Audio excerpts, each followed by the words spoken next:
For human beings to survive, there are two urgent and fundamental needs that must be addressed before all other basic necessities. These are access to adequate food and clean water. Unfortunately, even in a developed country like Canada, it is estimated that more than 300,000 people are affected by boil water advisories, and more than 5 million people have recently been food insecure. These issues have striking similarities in the way they affect their victims, ranging from increased health complications to higher risk of stress and depression, to lower cultural, social, and economic opportunities.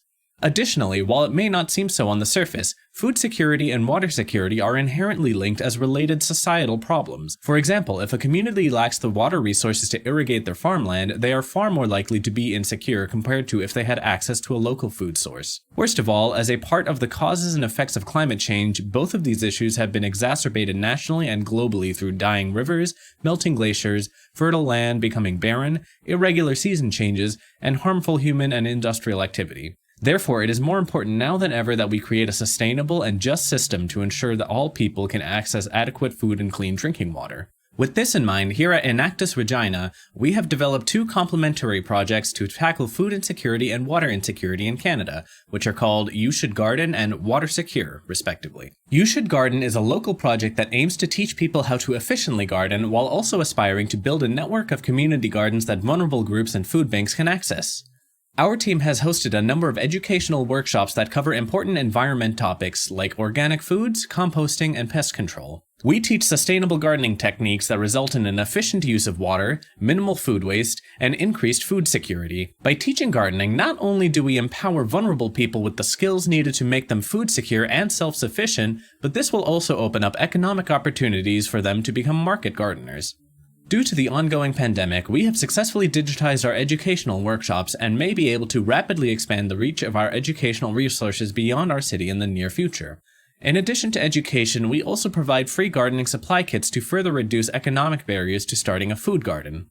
As part of our mission, we hope to develop a network of community gardens in the long run, starting with a 6,400 square foot community garden within the city of Regina. These community gardens would help alleviate the stress from food banks while providing an additional local source of food that mitigates the use of unnecessary fertilizers and shipping pollution. This both directly fights climate change and the direct effects of climate change on food insecurity. In the future, we also have plans to partner with Indigenous organizations to exchange our knowledge with various First Nation communities. We hope to see a larger number of community gardens built on remote reserves, especially communities that are water insecure and would disproportionately benefit from sustainable agriculture practices as a means to provide a local food and economic source.